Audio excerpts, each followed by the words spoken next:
Chaque dimanche matin en live, retrouvez de 10h à 12h le réveil des sorcières. Et oui, mes très chers witches, il est 11h01 et j'ai avec moi notre très cher invité qui est Jace. Coucou Jace. Bonjour Alina. Ça va bien mon petit Jace? Ça peut aller, ça va mieux que l'autre jour quand on s'est parlé, je suis remis. Ah, tant mieux. Alors je vais mettre des poussières d'étoiles si ça va mieux. Pardon? Non, je mets des poussières d'étoiles puisque ça va mieux, c'est notre petit truc ici sur Witches Radio. Je mets des poussières d'étoiles. C'est un peu comme l'autre jour, là je t'entends assez mal en fait. Alors ça doit venir de ta connexion, puisque alors moi je t'entends aussi un petit peu de loin, j'avoue. Mais je peux rien y faire en fait, je suis désolé. Ah bah là ça va mieux là. Alors donc tu vas nous parler un petit peu ce matin, donc déjà tu es le créateur de Wicca.org et tu voulais nous parler ce matin un petit peu de ton souhait d'émettre un message écologique autour de la nature. Mais avant ça, nous présenter un petit peu, savoir un petit peu qui tu es et surtout au niveau de la magie, comment tu as découvert la Wicca. Bon comme tu l'as dit, je m'appelle Jace. Alors, je suis sorcier Wiccan. Jace, en fait, c'est le nom que le dieu et la déesse m'ont donné quand j'étais enfant. Et donc, en fait, mon parcours a commencé dès l'enfance. Je devais avoir 3 ans et demi, 4 ans à peu près. Quand la première fois qu'ils se sont adressés à moi, en fait, c'était dans le but de me protéger, car dans mon entourage, il y avait des personnes qui étaient plutôt animées d'intentions négatives. Donc, en fait, ils se sont adressés à moi et ils m'ont protégé tout simplement, ils m'ont expliqué beaucoup de choses. Et une aventure a commencé dans l'enfance où ils m'ont enseigné des choses qui sont merveilleuses, des secrets qui sont pas toujours connus. Et donc en fait, j'ai commencé ma voie avec eux comme ça, dès l'enfance. Et pour en revenir un petit peu au sujet de la nature, c'est vrai que j'ai eu la chance d'avoir des contacts carrément de pouvoir communiquer avec des arbres. Donc quand j'étais enfant, donc ça a commencé, je devais être à l'école primaire voire maternelle. Donc ça c'était quelque chose qui m'a emballé tout de suite, certes, mais qui n'a pas été ma recherche première dès l'enfance. J'avais d'autres préoccupations, comme tous les enfants, on a des préoccupations qui sont celles de notre âge. Et en grandissant, j'ai commencé à vouloir découvrir d'une manière un peu plus,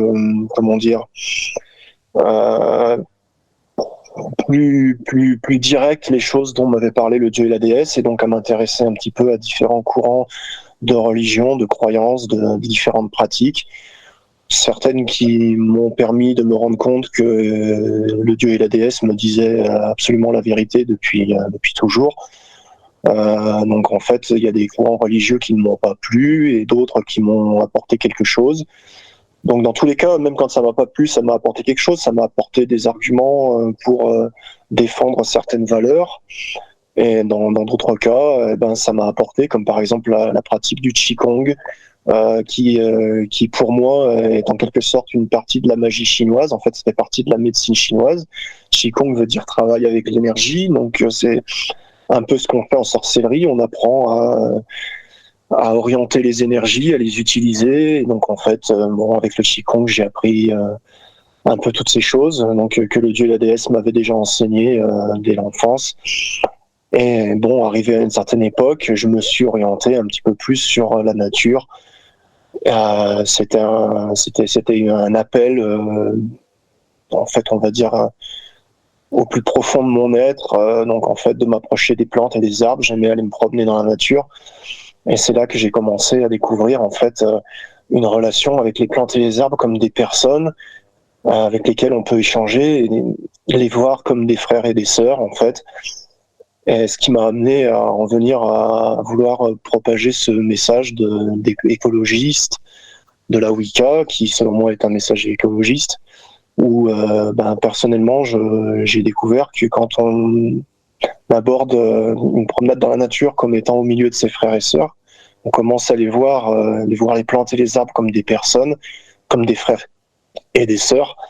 On en vient à communiquer avec eux, parce qu'en fait eux ils répondent à cette considération qu'on a d'eux, ils le sentent, ils commencent à communiquer avec nous, et donc il y a un échange d'énergie, de pensée, même si c'est pas forcément des mots qu'on entend les premiers temps, on va ressentir des émotions, des sensations, on va avoir une perception qui va évoluer. Et c'est un peu le message qu'on veut transmettre aux gens par le site lawicca.org. Donc en fait, on parle un peu de magie verte, on parle de magie élémentale, on parle de beaucoup de choses. Il y a beaucoup d'articles sur la sorcellerie en général, donc divers sorts, des choses dans le genre. Et donc en fait, il y a aussi cet échange comme on retrouve dans le chamanisme. Donc par exemple, on sait que les chamans en Amérique du Sud, donc en Amazonie, ils ont une communication avec les plantes, ils les considèrent comme des sœurs et ils communiquent avec. Et bon, je crois qu'en magie verte, beaucoup de Wiccans pratiquent la magie verte. Donc quand on est une sorcière verte en général, même quand on n'est pas Wiccan, on va, quand on peut habiter dans un coin où on peut aller se promener à la campagne et qu'on n'est pas obligé d'aller faire dans un de nos courses dans un magasin bio, on va demander à la plante la permission et on peut arriver à commencer à avoir une échange. Et donc certains parmi les Wiccans en tout cas, et puis je pense beaucoup de sorcières vertes, ont ce rapport qu'ont les chamans d'Amazonie avec les plantes et les arbres. Donc c'est-à-dire qu'il y a une véritable communication. C'est quelque chose qu'on n'arrive pas à faire tout de suite, mais qui vient avec le temps, comme je l'expliquais tout à l'heure. Mais en fait, ça commence par déjà considérer les plantes et les arbres comme des personnes, et il y a quelque chose qui se passe. C'est une quête spirituelle en fait. Et, moi, arrivé à une époque, je me suis orienté sur cette recherche-là, et pour le site lawicca.org, j'en suis venu à le créer avec des personnes que j'ai rencontrées dans mon parcours. Il y a eu des échanges. Et donc en fait, il y a eu ce désir de créer ce site web pour partager ces connaissances, cette perception-là, et donc en fait transmettre ça aux gens. Et donc en fait maintenant on en est à faire ce message écologiste et humaniste de la Wicca que tu peux lire sur le site web, où en fait on aimerait convaincre tous les sorciers, les sorcières, et puis aussi les chamans, s'il y en a qui nous lisent, je sais pas, les druides, de partager un peu plus ça avec nos contemporains, nos frères et sœurs humains, dans le but d'améliorer notre société. Donc en fait, c'est un peu le but, quoi. Et donc voilà pourquoi je t'ai contacté pour passer à la radio ce matin, pour parler un peu de tout ça, donc de ce message écologiste et humaniste. Donc en fait, c'est pas uniquement d'aimer les paysages, d'aimer la nature dans le sens, être amoureux de la nature dans le sens d'aimer les jolis paysages. C'est pas considérer les arbres et les plantes comme du décor, c'est une approche différente. C'est se réconcilier avec le monde naturel, si tu veux, parce que je crois que, on va dire à la préhistoire, les humains qui étaient sur Terre avaient ce rapport que les chamans dans certaines régions du monde ont conservé, donc avec les plantes et les arbres. Et donc il y avait le monde naturel comprenait les humains, et c'est que les humains, dans une recherche de pouvoir, un petit peu dans des luttes de pouvoir dans lesquelles ils se sont lancés entre eux, ils se sont séparés un petit peu de ce monde-là, et c'est la raison pour laquelle les plantes, les arbres et les animaux ont cessé à un moment de nous parler par la pensée. Il y a eu une rupture. On s'est séparés, les animaux sont restés avec les plantes et les arbres dans leur coin, et nous on a fait notre bout de chemin, et un peu d'une manière assez malheureuse parfois. On le voit un petit peu dans les guerres qu'il y a à notre époque, et toutes ces choses, pas qu'à notre époque, qu'il y a eu au cours de l'histoire de l'humanité. Et donc le but, c'est d'apporter ce message humaniste et aussi écologiste pour rapprocher les humains, se réconcilier avec le monde naturel et se réconcilier aussi entre nous en fait. Et je crois que les sorciers, les sorcières, en fait, c'est un peu comme les druides en leur temps.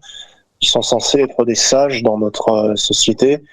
Et c'est un petit peu un devoir, selon moi, qu'ils auraient de communiquer ça. Déjà, premièrement, à leurs enfants, mais ça, je pense que la plupart des gens qui sont dans la spiritualité, comme ça, de magie verte, de chamanisme, de druidisme, de Wicca, le font. Ils en parlent à leurs enfants, ils en parlent un peu à leurs proches.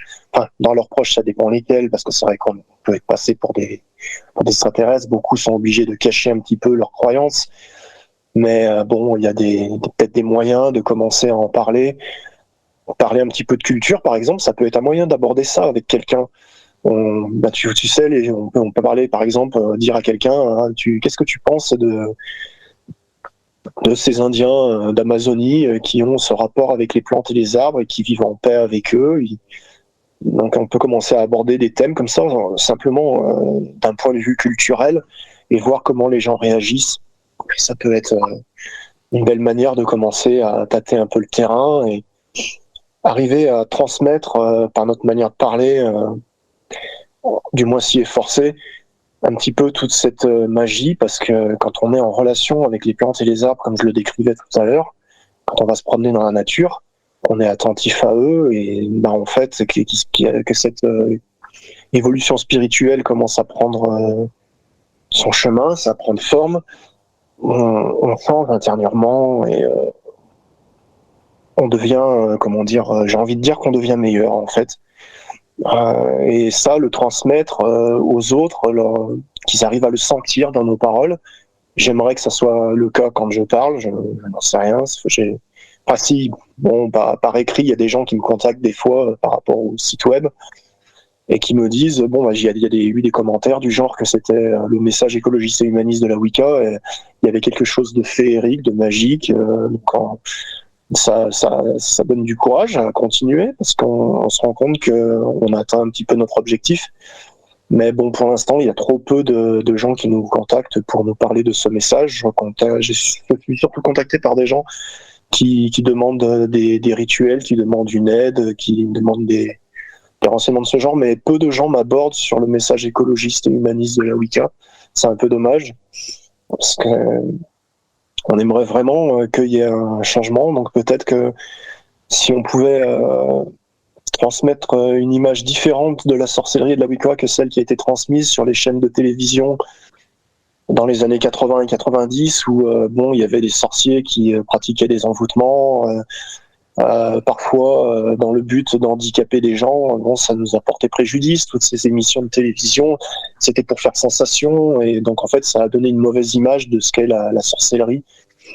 Donc peut-être que s'il y avait des documentaires, par exemple je sais que France 3 ont fait des documentaires sur les druides modernes, si on pouvait arriver à se faire entendre, que ce soit dans la Wicca ou dans la magie verte, pour les sorcières vertes, si on pouvait arriver à se faire plus entendre, à être un peu plus médiatisé, passer une image plus positive et passer ce message écologiste et humaniste. Moi, je l'appelle message écologiste et humaniste de la Wicca, mais on n'est pas obligé d'être wiccan pour adhérer à ces principes-là, à ces croyances, à ces aspirations profondes qui viennent du cœur, qui sont spirituelles. Et donc, en fait, voilà, c'est ça, en fait, que le but, quand le site web a été créé, ça a été de transmettre aussi des choses que le dieu et la déesse nous avaient transmises à un petit groupe que nous sommes. Et donc en fait, comme par exemple le secret de la baguette magique, ça c'est plutôt les arbres qui m'ont enseigné, mais le dieu et la déesse m'en parlaient aussi. Il y a des choses comme ça, donc il y a des choses qui ne sont pas couramment expliquées, qui ne sont pas présentes dans les livres de magie, sorcellerie, wiccan. Et donc en fait, plutôt que d'écrire un livre et de trouver un éditeur, ce qui n'est pas gagné d'avance, c'était une solution de facilité de créer un site web qui soit abordable à tout le monde, où tout est gratuit, tout le monde peut facilement y aller et prendre ce qu'il a envie d'y prendre, ce qu'il a besoin, ce qui lui plaît. Donc, en fait, voilà. D'accord. En tout cas, c'est passionnant, mon très cher Jace. Alors, pour que les witches comprennent un petit peu, donc tu as un blog qui s'appelle lawicca.org. Alors, ça n'a rien à voir avec la Wicca de manière gardnérienne. Ce n'est pas une Wicca traditionnelle, mais vraiment éclectique, orientée sur chamanisme, animisme aussi, amérindien aussi, me semble-t-il, de mémoire, et connexion totale à la nature. Donc, tu as des connexions liées aux arbres, aux animaux, la nature, et on te transmet en fin de compte des éléments, des rituels, des choses comme ça à faire, et après coup tu les testes et pour toi ça fonctionne. C'est ça ? En fait, oui. Ce qu'il faut savoir, c'est un point qui est non négligeable, c'est qu'avec les plantes ou avec les arbres, on peut faire des rituels, c'est-à-dire qu'ils peuvent y participer. Puisque ce sont des personnes ils ont un esprit, ils ont une âme, Ils ont aussi, en fait, je vais te raconter une anecdote. J'étais pas bien un jour et j'étais dans les bois. Je me suis promené et je me suis assis sur une souche d'arbre. Et mon regard s'est posé sur une plante et elle m'a changé. Elle m'a enlevé ce mal psychique que j'avais ce jour-là. Et j'ai ressenti son amour, j'ai ressenti quelque chose et on s'est échangé, pas des paroles, mais c'était de cœur à cœur, il y a eu une communication. Donc ils ont un pouvoir d'action, on peut se soigner avec les plantes, pas uniquement en prenant une partie de la plante, c'est-à-dire que les plantes et les arbres ont une capacité d'agir et de communiquer par la pensée. Ils ont un pouvoir et on peut faire des rituels avec eux, on peut être dans les bois, leur demander leur assistance. Et ben tu vois par exemple dans le fameux secret de la baguette magique qu'il y a sur le site web, je vais en parler un petit peu, il y a le fait que la baguette, c'est comme le même principe que d'un envoûtement. En fait, tu prends quelque chose d'une personne et tu peux agir sur cette personne. Mais avec l'arbre, tu vois, tu as une partie de lui, tu peux agir sur lui, certes, mais on s'amuse pas à agir sur l'arbre. Bien entendu, on le respecte comme une personne, donc on respecte son libre arbitre. Par contre, on peut travailler avec lui. Donc même si on n'est pas à côté de l'arbre, même si on est chez soi, on a le lien avec l'arbre à travers la baguette et on peut faire un rituel, on peut lui parler et communiquer avec lui et faire quelque chose, un acte de magie qu'on a convenu de faire avec lui pour le bien du monde naturel qui comprend, on espère réconcilier les hommes avec les plantes et les arbres et les animaux. Donc on peut faire des choses, il y a plein de choses qui sont possibles. Et, dans la magie verte, pour moi, c'est ce que dans la perception que j'ai de la magie verte, c'est pas seulement soigner avec les plantes en prenant une partie de la plante, c'est aussi ça en fait partie en réalité. Donc en fait, voilà, c'est possible de faire de la magie avec les plantes et les arbres, mais il faut d'abord avoir une relation avec eux, et ça se crée avec le temps en fait. Et comme je le disais, ça commence par déjà les considérer, quand on soigne dans la nature, c'est quand on va se promener dans les bois, considérer qu'on est entouré de frères et de sœurs autour de nous. Alors déjà, pour se connecter à la nature, tu me dis si je dis des bêtises, mais en tout cas, c'est comme ça que je ressens les choses. Il faut aussi passer beaucoup de temps en forêt, apprendre à regarder autour de soi, à comprendre les plantes, à comprendre le fonctionnement même de la nature, faire plein de méditations, je suppose, parce que moi, c'est ce que je fais. Je ne sais pas si c'est le cas pour toi. Oh oui, la méditation, en fait, j'en ai fait beaucoup à une époque. Et maintenant, je sais, j'ai appris à maîtriser un petit peu mes énergies, mes pensées, ma volonté, mon intention grâce à la méditation. Et donc maintenant, j'arrive à être dans un état assez méditatif facilement, rien qu'en me promenant dans la nature et donc à faire des choses. Donc on peut faire des promenades qui sont méditatives sans pour autant se mettre assis en lotus et puis fermer les yeux mi-clos et travailler sur la respiration sans être obligé de faire ce genre de méditation. On peut arriver à faire beaucoup de choses, on peut faire des pratiques qui sont méditatives, on peut entrer en état de transe assez facilement, enfin de semi-transe, sans pour autant se mettre en lotus et puis faire tous les exercices de méditation un peu orientaux qu'on trouve un peu partout. Dans les livres, sur Internet, ou encore par des maîtres spirituels qui communiquent généralement. Donc en fait, la méditation apporte quelque chose pour se maîtriser à une époque. Après, on arrive à être dans un état assez méditatif assez facilement sans pour autant faire de la méditation pure et dure. D'accord. Je sais pas si tu comprends ce que je veux dire. Oui, tout à fait. Et donc quand on se promène dans les bois, c'est vrai que quand on a une certaine maîtrise de ses intentions, de ses énergies, de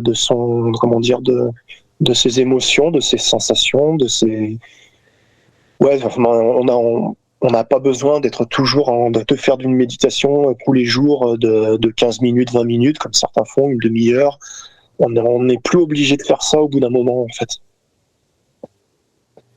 Oui, voilà. Ça devient automatique, en fait. Ça devient instinctif, en fait. Ça t'habite. Disons que ça devient un mode de vie différent, en fait.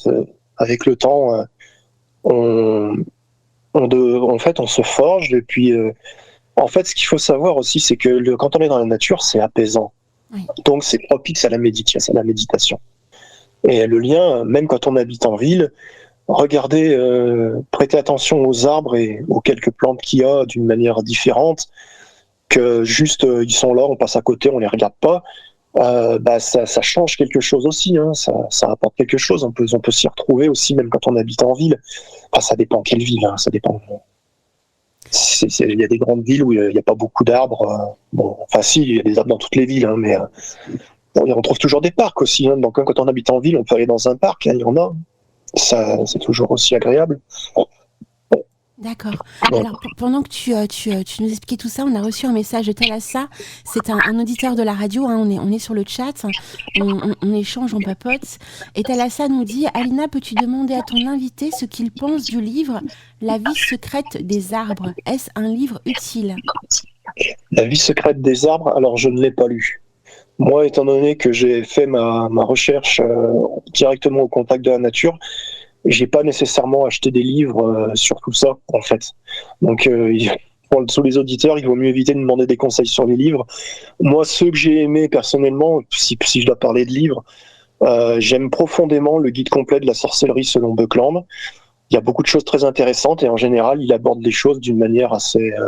même si c'est pas par exemple un livre consacré à la magie pour guérir avec les plantes, le chapitre est assez complet, il est assez intéressant.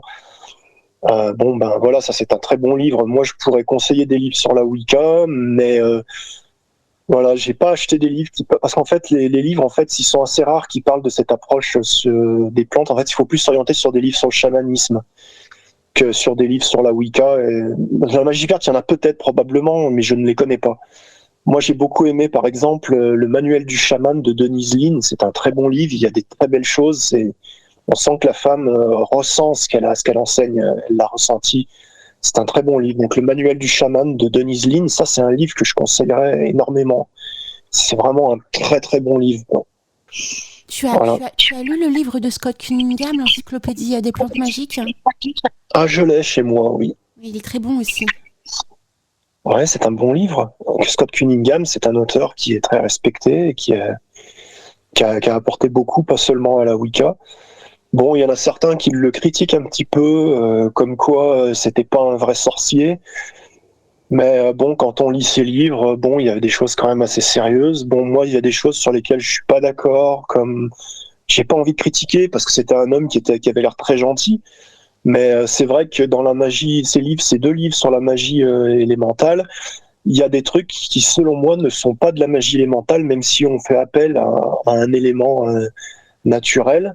Ça en fait pas de la magie élémentale pour autant, donc il y a une petite confusion selon moi. Mais reste qu'il a fait un travail assez important, il a écrit beaucoup de livres. Et l'encyclopédie des plantes magiques est un livre qui est important quand même, hein, parce que il y a quand même pas mal de plantes. On pourrait y reprocher que c'est des dessins de plantes à l'intérieur, il me semble, si je me souviens bien, que les plantes sont dessinées simplement en une seule couleur, une couleur verte, si je me souviens bien. Et donc pour reconnaître les plantes dans la nature, il aurait fallu qu'elles soit qu'il y ait des photos ou des dessins en couleur avec des couleurs différentes. Ça aurait peut-être été mieux. Ça aurait été un petit peu mieux. Voilà. C'est ce qui fait partie du cheminement, c'est la recherche. Tu vois, moi, pour ce qui est de réconcilier le monde naturel, les humains avec le monde naturel, je sais pas. Comme je te dis, je conseille le manuel du chaman de Denise Linn. Dans le chamanisme, il y a beaucoup de livres intéressants. Mais en même temps, je pense que c'est surtout par l'expérience. Alors les gens qui m'ont entendu parler ce matin savent qu'il faut considérer déjà les plantes comme des personnes et qu'il faut aller donc se promener dans la nature. Mais c'est quelque chose qui va se faire avec le temps et c'est une recherche que, en fait, ça se fait pas dans les livres. Ça se fait pas dans les livres, en fait. Ça se fait vraiment en allant dans la nature.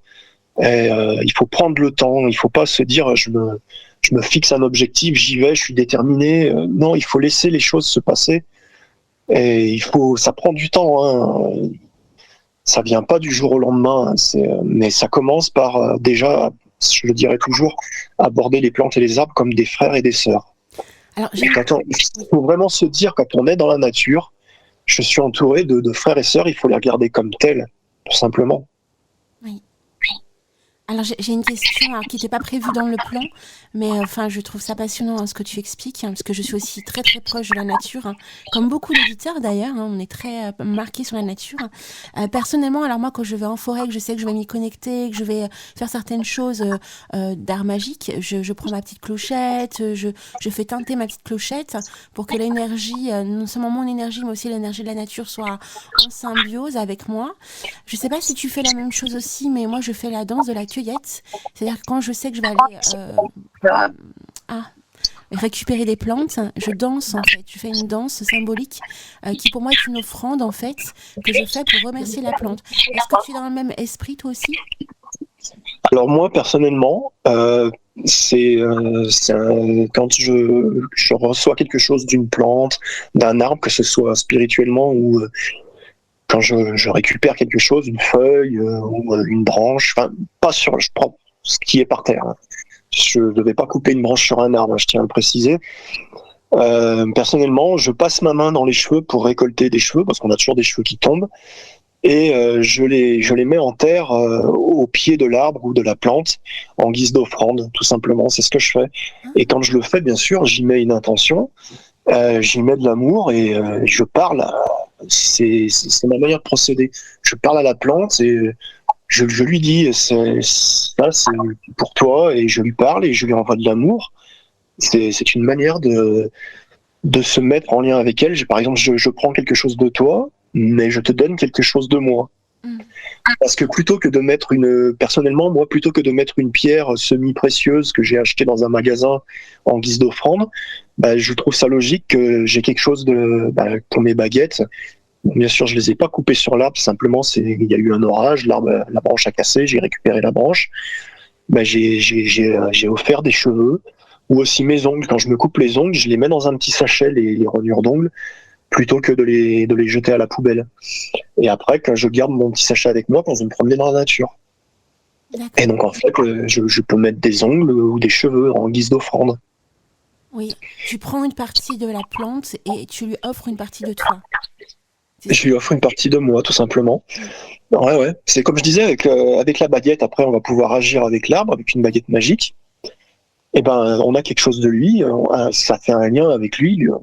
D'ailleurs, le lien peut exister sans qu'il y ait ça, de toute façon. L'arbre, on lui donne quelque chose de soi et ça lui fait plaisir. Oui.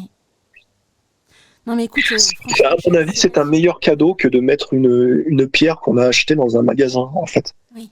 C'est un meilleur cadeau, une pierre semi-précieuse qu'on a trouvée dans un magasin.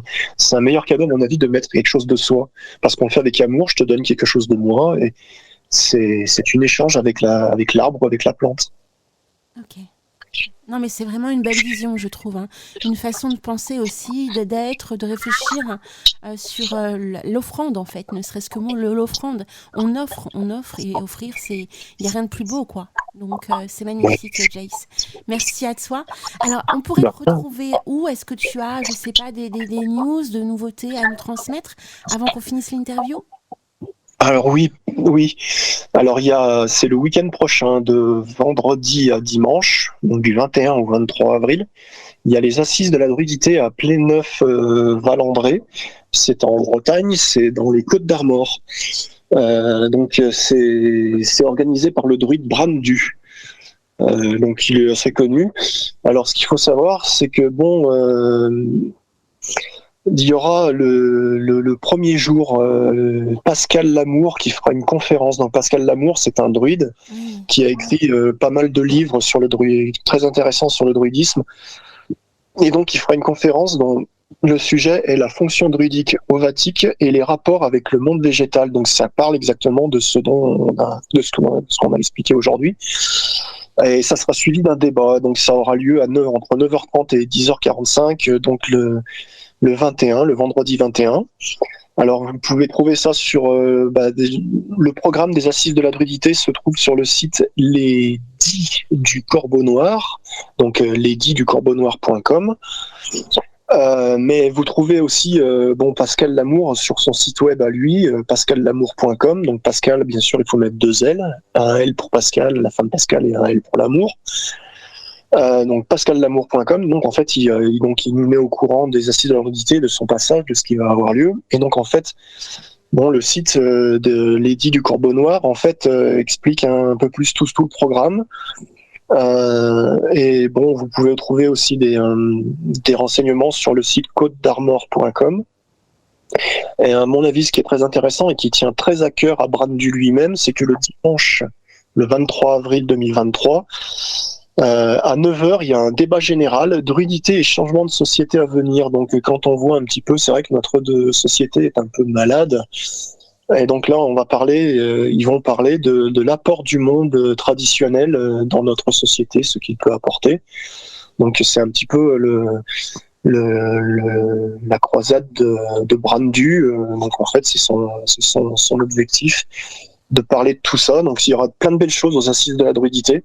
Donc pour ceux qui peuvent aller, c'est quand même le week-end prochain. Donc ceux qui ont la possibilité d'y aller, à mon avis, le programme sera très intéressant. Et moi personnellement, malheureusement, je pourrais pas y aller. J'avais un projet d'y aller, mais je suis retardé par d'autres projets, donc que je vais être obligé de chez moi de réaliser. Et malheureusement, je peux pas y aller. Je suis bien déçu. Mais c'est à mon avis, ça sera quelque chose de vraiment très bien. Et j'aurais vraiment aimé y aller. C'est dommage. Voilà. En tout cas, on te remercie d'avoir partagé cet événement puisque je n'étais même pas au courant. Ouais. Merveilleux, ouais. On transmettra les informations aux auditeurs, hein, les liens et tout ça sur la page Facebook de la radio. Merci à toi en tout cas, mon très cher Jace. C'est gentil. On te fait de gros bisous et on se laisse avec la musique donc Imperium. Donc c'est une des musiques que tu aimes beaucoup également. Et Alors moi, oui, si je peux en parler légèrement, vite fait pour présenter Laboratorium Piesny. J'espère que tu t'es pas trompé de titre. C'est un titre qui s'appelle Osztezeko. Oui, c'est ça. Je suis pas sûr de le prononcer correctement parce que c'est du polonais et je parle pas polonais. Donc c'est un groupe de 7 femmes qui en fait font des chants. Donc c'est polyphonique. Donc en fait, il y a pas dans le morceau qui va passer aujourd'hui, mais il y a des tambours chamaniques, il y a des instruments toujours acoustiques dedans. Pour préciser un truc, elles définissent leur musique comme de la musique spirituelle médecine. Spiritual médecine musique, c'est comme ça qu'elles appellent leur musique. Donc en fait, voilà, et donc ce titre, je l'avais découvert dans une vidéo qui s'appelait, parce qu'elle a été retirée de YouTube, je sais pas pourquoi, qui s'appelait Connexion avec DS Lune. Donc là, je suis pas sûr que la chanson parle de la déesse, mais en tout cas, voilà, je l'ai découvert comme ça. Et bon, il y avait un autre titre qui s'appelle Karen Fish et Devosé, je sais pas si je prononce comme il faut encore une fois parce que c'est du polonais, je crois. Qui est enfin, je t'enverrai le lien en privé si tu peux passer cette chanson plus tard dans une autre émission. Elle est vraiment magique et donc en fait le clip aussi, parce que si les gens peuvent aller le voir sur YouTube, il est assez beau. Il y a une ambiance qui fait un peu païenne où on les voit en train de faire des fumigations, donc tout ça. C'est assez magique. Enfin, c'est un groupe que j'aime beaucoup, une musique qui est très naturelle, et donc voilà, on va laisser les auditeurs découvrir ce titre, si tu veux. Voilà, j'ai rien de plus à dire. D'accord. Merci à toi, mon très cher Jace. On te fait plein de gros bisous et à très très bientôt. Ok, c'est gentil. Allez, au revoir.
Ko